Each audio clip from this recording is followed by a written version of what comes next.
ఇప్పుడు ఎక్కడ చూసినా కూడా knight riders head coach Gautam Gambhir గురించే చర్చ. ఎందుకంటే ఐపీఎల్ 2024 గెలవగానే షారుఖ్ ఖాన్ స్వయంగా కలిసి ఓ బ్లాంక్ చెక్ ఇచ్చాడు. మీకు ఎంత కావాలో రాసుకోండి, ఎంతైనా పర్వాలేదు, ఎన్ని కోట్లు రాసుకున్నా కూడా నేను ఎందుకు అని అనను, టీం మొత్తం మీ చేతిలో పెడతాను, మీ మీద నాకు అంత నమ్మకం ఉందని చెప్పారు షారుఖ్ ఖాన్. దీంతో యావత్ క్రికెట్ వరల్డ్ షాక్ అయిపోయింది. ఒక ఫ్రాంచైజీ క్రికెట్ కోచ్కు ఎంత డిమాండా అనే పెద్ద చర్చకు దారితీసింది.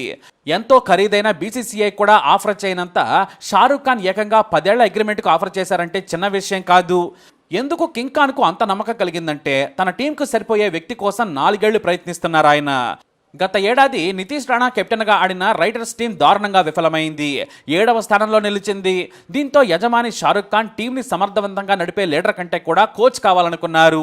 దీంతో మళ్ళీ గౌతమ్ గంభీర్ని ఆశ్రయించారు. ఎందుకంటే 2012-2014లో కోల్కతాను విజేతగా చేయడంలో గంభీర్ పాత్ర ఎనలేనిది. టీం మొత్తాన్ని ఒకే తాటిపై నడిపించడంలో దిట్ట. దీంతో మళ్ళీ లక్నో టీంతో ఉన్న గంభీర్ను వెంటనే కోచ్గా రావాలని కోరారు. ఇక డబ్బుల గురించి షారుఖ్ ఖాన్ అస్సలు ఆలోచించరు. తనకు విజయం కావాలనే షరతు మాత్రమే పెడతారు ఆయన. అంతేకాదు టీంకి ఏం కావాలో కూడా ప్రత్యేకంగా ఏర్పాట్లు చేస్తారు. ఇక టీం మీటింగుల్లో కూడా అస్సలు జోక్యం చేసుకోరు. మొత్తం సీఈఓ ద్వారానే ఆయన పనులు చక్కబెట్టిస్తూ ఉంటారు. దీంతో గంభీర్ను కోచ్గా రావాలని రిక్వెస్ట్ చేశారు. అంతేకాదు టీం సెలక్షన్ నుంచి వేలం వరకు అన్నింట్లోనూ పూర్తి స్వేచ్ఛనిస్తానని కూడా చెప్పారు. నిజంగానే ఇచ్చారు కూడా. ఎందుకంటే పేస్ బౌలర్ అయిన మిచెల్ స్టార్క్కు 25 కోట్లైనా పెట్టి కొందామంటే షారుఖ్ ఖాన్ మీ ఇష్టం అనేశారు. అలానే 25 కోట్లు పెట్టి కొన్నాడు కూడా గంభీర్. వాస్తవానికి స్టార్క్ కోసం ముంబై బాగా ప్రయత్నించింది, కానీ ధర పెరగడంతో వదిలేసుకుంది. కానీ అప్పటికే వేలం పరుసులో ఉన్న డబ్బంతా ఈ ప్లేయర్ కోసం పెట్టాడు గంభీర్. మిగతా వారంతా స్టార్క్ కోసం పెట్టిన రేటును చూసి షాక్ అయ్యారు. కానీ గంభీర్ మాత్రం అతను దక్కినందుకు ఖుషి అయ్యాడు. అతని అంచనాలు నిజమయ్యాయి. 2 సార్లు సన్ రైజర్స్ను ఓడించి ఫైనల్కు వెళ్లేందుకు, ఫైనల్లో గెలిపించేందుకు అతనే కారణమయ్యాడు.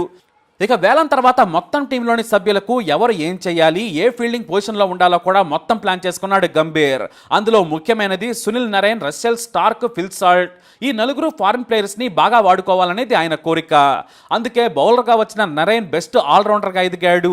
2023 సీజన్లో చాలాసార్లు వేరువేరు పొజిషన్లో ఆడిన నరైన్ను ఓపెనర్గా వచ్చేందుకు ప్రాక్టీస్ చేయమని కోరాడు. అంతేకాదు నెట్స్లో ఎప్పటి నుంచే ప్రాక్టీస్ చేయాలని తన దేశంలో సేద తీరుతున్న ఆయనకు చెప్పారు. నరైన్ కూడా ఎస్ఆర్ అంటూ ప్రాక్టీస్ చేసేశారు. పవర్ ప్లేలో ఎలా ఆడాలో కూడా చెప్పారు. ఎవరైతే ఫీల్డర్ల మీదుగా బంతిని పంపుతారో వారే పవర్ ప్లే హిట్టర్స్ అనేది అందరికీ తెలిసిందే. ఈ విషయంలో నైట్ రైడర్స్ హిట్ అయింది. ఇక రషెల్ను బ్యాట్స్మెన్గా కంటే బౌలర్గా ఎక్కువగా ఉపయోగించుకోవాలని ఆయన నిర్దేశించాడు. వయసు అయిపోయింది, రసెల్స్ను నైట్ రైడర్స్ అనవసరంగా భరిస్తుందనే కామెంట్ ఉంది. కానీ గంభీర్ మాత్రం రసెల్ టాలెంట్ మీద నమ్మకం పెట్టుకున్నాడు. అంతేకాదు ఫిట్నెస్ కాపాడుకోవాలని ఏకంగా 10 లక్షల రూపాయలను ఫ్రీగా కోచ్ కోసం గంభీర్ ఇచ్చాడంటే అర్థం చేసుకోవచ్చు. కేవలం మంచి ట్రైనర్ను పెట్టుకొని ఫిట్నెస్ కాపాడుకోవాలని చెప్పారు. ఎందుకంటే ఆయన తన విండీస్ టీంలో ఎక్కువగా ఆడటం లేదు. దీంతో ఐపీఎల్కు ముందు అతని ఫిట్నెస్కు ఎంతో సాయం చేశారు గంభీర్. ఇక మిచెల్ స్టార్క్ మీద ఆశలు పెట్టుకున్నా మొదట ఫెయిల్ అయ్యాడు. ఆ తర్వాత తన రిథం అందుకొని 25 కోట్లకు న్యాయం చేసి కప్పు గెలిచేలా చేశాడు. ఇది కూడా గంభీర్ సెలక్షనే. ఇక వాస్తవానికి టీం గెలిచిందంటే మామూలుగా కెప్టెన్కు క్రెడిట్ రావాలి, కానీ ఇక్కడ గంభీర్కి వచ్చింది. ఎందుకంటే శ్రేయస్ అయ్యర్ చాలా కూల్గా ఉంటాడు, గంభీర్ ఏమో ముక్కోపి. కానీ శ్రేయస్ మాత్రం ఫిల్టర్ లేకుండా తన మనసులోని మాటను చెప్పేస్తూ ఉంటాడు. ఏ మాత్రం మనసులో ఒకటి బయటకు ఒకటి నటించే వ్యక్తి కాదు. అందుకే గతంలో మోడీకి షేక్ హ్యాండ్ ఇచ్చే సమయంలో చూపించిన అసంతృప్తి కారణంగా ఏకంగా బీసీసీఐ కాంట్రాక్ట్ కోల్పోయాడు. అమిత్ షా కొడుకైన బీసీసీఐ కార్యదర్శి జయషా ఆదేశాలతో శ్రేయస్ తన కాంట్రాక్ట్ను కోల్పోయాడు. అయినా కూడా గంభీర్ కెప్టెన్గా తనకు ఆఫర్ చేయగానే ఎస్ అనేశాడు. ఎందుకంటే గంభీర్ ఆదేశాలను తూచా తప్పకుండా పాటిస్తాడు, గొడవ పడే వ్యక్తి కాదు. చాలా అరుదుగా అతనిలో కోపం వస్తుంది. ఆట అంటే కంగారు పడతాడు, బలంగా ఆడుతాడు. ప్రెజర్ను హ్యాండిల్ చేసే విషయంలో శ్రేయస్కు ఉన్న తడబాటును పోగొట్టాడు గంభీర్. పైగా మ్యాచ్కు ముందే ఎవరేం చేయాలి అనే దానిపై నిర్దేశించి ప్రతి గేమ్కు ప్లాన్తో బరిలోకి దించుతాడు కోచ్. వాటిని తూచా తప్పకుండా అమలు చేసి మంచి కెప్టెన్గా నిరూపించుకున్నాడు శ్రేయస్ అయ్యర్. ఎందుకంటే శ్రేయస్ను మించిన మంచి లీడర్ ఆ టీంలో లేడు. రస్సెల్, నరైన్, స్టార్కులు గొప్ప లీడర్లు కాదు. ఇక ఉన్నవారంతా కూడా దేశీ టాలెంటే, కానీ వారికి అనుభవం లేదు. పైగా ఇంటర్నేషనల్ మ్యాచ్ల్లో ఆడిన శ్రేయస్ అయ్యర్ బ్యాటింగ్లో మంచి నైపుణ్యం ఉన్న వ్యక్తిగా పేరు తెచ్చుకున్నాడు. దీంతో తనకు మంచి డిప్యూటీ అవుతాడని గంభీర్ ఏరి కోరి శ్రేయస్ అయ్యర్ను కెప్టెన్ చేసేశాడు. అది 100% ఫలితాలను సాధించింది. ఇక ఓపెనర్గా సాల్ట్ నరైన్లు సగం పని పూర్తి చేస్తే బౌలింగ్లో వరుణ్ నరైన్లు, స్టార్కులు మిగతాది చూసుకున్నారు. అనూహ్యంగా హర్షిత్ రాణా, రసెల్ జత కలిశారు. దీంతో బెస్ట్ బౌలింగ్ టీమ్గా మారింది. అన్నింటికంటే ముఖ్యమైనది యాజమాన్యం మద్దతు. ఏ రోజు కూడా షారుఖ్ ఖాన్ గంభీర్తో క్రికెట్ గురించి 5 నిమిషాలకు మించి చర్చించలేదట. ఈ విషయాన్ని గంభీర్ స్వయంగా చెప్పాడు. ఎక్కువగా కలిసి డిన్నర్ చేయడం, లేదంటే కాసేపు సరదాగా పార్టీ చేసుకోవడం తప్పితే షారుఖ్ ఖాన్ ఏనాడు కూడా క్రికెట్ గురించి చర్చించలేదు. కానీ గెలిచినా ఓడినా ఒకటే పాజిటివ్ స్పీచ్ను ఆ తర్వాత ఇవ్వడం ఆయనకు అలవాటు. అదే ఆటగాళ్ళందరికీ కిక్కిచ్చేది. కానీ నేటి తరమే కాదు, ఎవరైనా కాస్త లీనెన్స్ ఇస్తే నెత్తి మీద కూర్చుంటారు. షారుఖ్ ఖాన్ మెతక వైఖరి గత 5 ఏళ్లుగా ఆటగాళ్లకు అలసి అయిపోయింది. ఇతర కోచ్లు వినలేదు. కానీ గంభీర్కు ముక్కు మీద కోపమని అందరికీ తెలిసిందే. ఏకంగా ఇంటర్నేషనల్ మ్యాచ్లో బ్యాట్ తీసుకొని పాక్ క్రికెటర్ అఫ్రిది మీదకి వెళ్ళిపోయాడు. బయట కూడా అంతే. ఆటగాళ్ళందరూ సమయానికి నిద్ర లేవాలి, సమయానికి ప్రాక్టీస్కు రావాలి, పార్టీలు ఫన్ టైంను పక్కన పెట్టాలని ముందే చెప్పేశారు ఆయన. కేవలం మ్యాచ్ ముగిసిన రోజు ఒక వేదిక నుంచి మరో వేదికకు మారిన రోజు మాత్రమే ఉల్లాసంగా గడిపే టైం. ఆ తర్వాత అందరూ నా బానిసలేనని చెప్పి వచ్చ పోయించేశాడు. దీంతో టీం అంతా క్రమశిక్షణగా ఉండేది.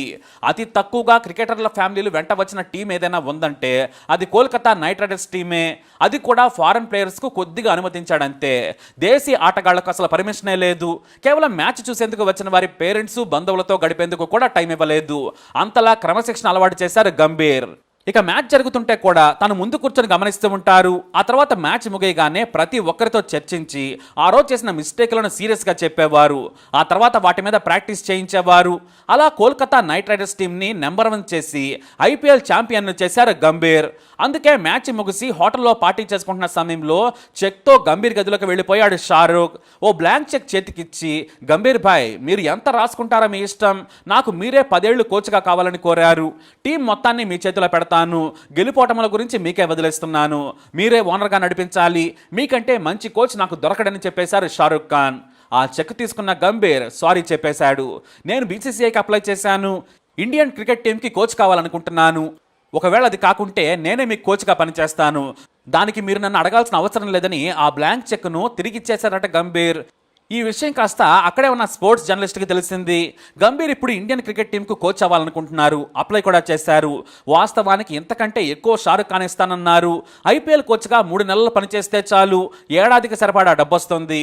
కానీ గంభీర్కు ప్లేయర్గా ఉన్నప్పుడు కొన్ని అవకాశాలు రాలేదు, అన్యాయం జరిగిందనే బాధ ఉంది, వాటిని సరిదిద్దాలనే కసి ఉంది. ఎందుకంటే ఢిల్లీ అండర్-15 టీం ఎంపికలో సెలెక్టర్ కాళ్లు మొక్కలేదని అవకాశాలు ఇవ్వలేదట. దీంతో అది తెలిసి నాటి నుంచి కనిపించగానే కాళ్ళ మీద పడిపోవడం ఆయనకు అస్సలు నచ్చలేదు. పైగా నీకు క్రికెట్ ఎందుకు, మీ నాన్న వ్యాపారి, డబ్బులు బాగా ఉన్నాయి కదా అని ఎగతాళి చేసేవారు. ఇక కెప్టెన్గా ధోని వచ్చిన తర్వాత గంభీర్ కెరీర్ అర్ధాంతరంగా ముగిసింది. వరల్డ్ కప్ విన్నింగ్ టీంలో మంచి ఉన్న, ప్రపంచ కప్ గెలిచేందుకు గొప్పగా ఆడినా కూడా ధోని మాట వినడం లేదని తప్పించడమే కోపం ఉంది. గంభీర్ మాత్రమే కాదు, హర్భజన్, యువరాజ్ సింగ్, సెహవాగ్ సహా కొంతమందికి సరైన వీడ్కోలు లేకుండానే కెరీర్ ముగిసిపోయింది. దీంతో ఆ పరిస్థితి లేకుండా అందరికీ సమన్యాయం చేయాలనే తపన గంభీర్లో ఉంది. ఆడేవాడికి ఖచ్చితంగా ప్లేస్ ఉండాలి. ఇతర స్టార్ ఆటగాళ్ల పరిమితికి చెందిన జోక్యాన్ని తగ్గించాలని ఆశయం కూడా ఆయనలో ఉంది. ఎందుకంటే కమెంటేటర్స్ కూడా ధోని, కోహ్లీ, రోహిత్ శర్మ గురించి విమర్శించే పరిస్థితి ఇప్పుడు లేదు. కోహ్లీ ఆటను విశ్లేషిస్తూ హర్ష భోగ్లే చిన్న మాట అన్నందుకు అతన్ని ఏకంగా కమెంటేటర్స్ లిస్టు నుంచి 6 నెలలు రాకుండా చేశారు. ఆ తర్వాత మంజ్రేకర్కు కూడా ఇదే పరిస్థితి ఎదురైంది. అందుకే వారందరికీ కూడా వాత పెట్టాలనుకుంటున్నారట గంభీర్. అది సాధ్యమేనా అంటే ఖచ్చితంగా. గంభీర్ చాలా నిర్మోహమాటంగా ఉంటారు. రాహుల్ ద్రవిడ్లా మెతక మనిషి కాదు. అయితే కోహ్లీని, రోహిత్ శర్మను హ్యాండిల్ చేయడంలో గంభీర్ ఎలా సక్సెస్ అవుతాడనేది చూడాలి. ఎందుకంటే కోహ్లీ, రోహిత్, బుమ్రా, హార్దిక్ పటేల్లు టీం కంటే గొప్ప అనే స్థాయిలో ఉంటారనే పేరుంది. ఇవన్నీ సామాన్య ప్రేక్షకులకు అస్సలు తెలియదు. సీనియర్ స్పోర్ట్స్ జర్నలిస్టులకు తెలిసిన అంతర్గత విషయాలపై రాస్తే బ్యాన్ చేస్తారనే భయం ఉంది. గతంలో ఇలానే అనాలిసిస్ చేస్తే ఏకంగా CNN, IBN స్పోర్ట్స్ జర్నలిస్ట్ను ఏడాది నిషేధించారు. అంతలా సీనియర్లు పెత్తనం చేస్తూ ఉంటారు. అంతెందుకు, రోహిత్ శర్మ, కోహ్లీలు తమకు అనుకూలమయ్యే వారిని ఎంపికయ్యేలా ఒత్తిడి చేస్తుంటారనే పేరు కూడా ఉంది. కోహ్లీ ఎప్పుడు కూడా 3-4 ఆటగాళ్లను ఫామ్లో లేకున్నా తీసుకోవాలని సెలక్షన్ కమిటీపై ఒత్తిడి తెచ్చేవారట. ఇదంతా కూడా ధోని నుంచే మొదలైందని చెబుతూ ఉంటారు. రైనా, జడేజా, అశ్విన్, హార్దిక్ లాంటి వారిని ఫామ్లో లేకున్నా తీసుకోవాలని చెప్పేవారు. అంటే గాయాల పాలై విశ్రాంతి తీసుకుంటున్నా వెంటనే అంతర్జాతీయ టీంలోకి ఎంపిక చేసేలా ఒత్తిడి చేసి మాట చెల్లించుకునేవారట. ఇటు కోహ్లీ కూడా బుమ్రా, సిరాజ్, గిల్ లాంటి వారిని ఎంకరేజ్ చేస్తూ ఉండేవారు. ఇలాంటి రాజకీయాలు ఉన్న చోట గంభీర్ ఎలా నెట్టుకొస్తాడనేది చూడాలి. ఈ రాజకీయాలను మీరు తట్టుకోలేరని ఏకంగా సీనియర్ ప్లేయర్ కేఎల్ రాహుల్ తన ఫ్రెండ్ అయిన జస్టిన్ లాంగర్కు చెప్పారట. బీసీసీఐలో రాజకీయాలను ఎదుర్కోవడం మీ వల్ల కాదని చెప్పారట. అదే విషయాన్ని ఆయన మీడియాకు చెప్పేశారు. మరోవైపేమో ఈ ఒత్తిడితోనే పాంటింగ్ లక్ష్మణ్లు భయపడుతున్నారట. అయితే గంభీర్ అందరికంటే ముందు వరుసలో ఉన్నాడు. ఎందుకంటే గంభీర్ బీజేపీకి చెందిన మాజీ ఎంపీ. హెడ్ కోచ్ అయ్యేందుకు గంభీర్ ఈసారి ఢిల్లీ నుంచి పోటీ చేయలేదు. అమిత్ షాతో మంచి సంబంధాలున్నాయి. ఢిల్లీ క్రికెట్ అసోసియేషన్ మీద కూడా మంచి పట్టుంది. ఇక జయషా కూడా గంభీర్కే ఓటేస్తాడు. ఎందుకంటే తన పార్టీ వ్యక్తి కాబట్టి. ఇలా ఎన్నో సానుకూల అంశాలున్నాయి. గంభీర్ ఖచ్చితంగా ఇండియన్ టీంకి కోచ్ అవుతాడు అనడంలో ఎలాంటి సందేహం లేదు. అందుకే షారుఖ్ ఖాన్ బ్లాంక్ చెక్ ఆఫర్ని తిరస్కరించాడో ఏమో. అయినా సరే అతనికి డబ్బుతో పని లేదు, గెలిపే ముఖ్యమనుకుంటాడు. అదే ఇక్కడ ప్రతి ఒక్కరికి నచ్చింది. మరి మీరేమంటారు? మీ అభిప్రాయాన్ని కమెంట్ ద్వారా తెలియజేయండి.